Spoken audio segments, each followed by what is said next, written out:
रात भर रोवत रहनी हम, तोहरे याद में खोवत रहनी हम। तू तो बदल गइलू हो, हम तो आजो तोहरे हो।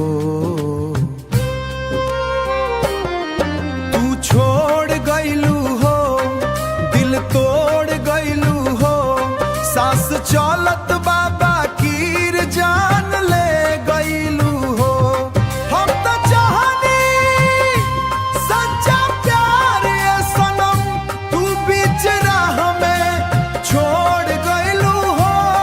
बक दो तोहरे खातिर दुनिया से लड़नी, अपना खुशियों के हम मारनी, अपना खुशियों के हम मारनी। तू दोसरा के रोवत रहनी।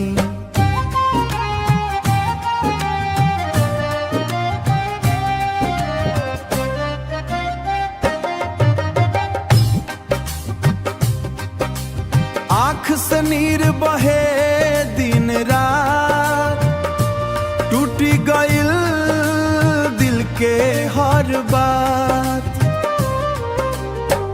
अब ना भरोसा प्यार पे रही, दिलवा बन गइल राख।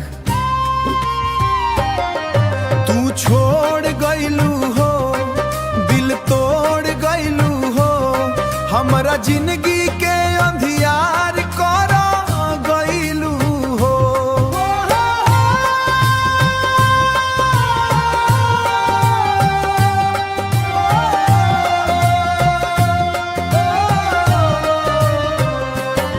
सपना सजवनी 7 जन्म के, टूट गइल सब एक पल में।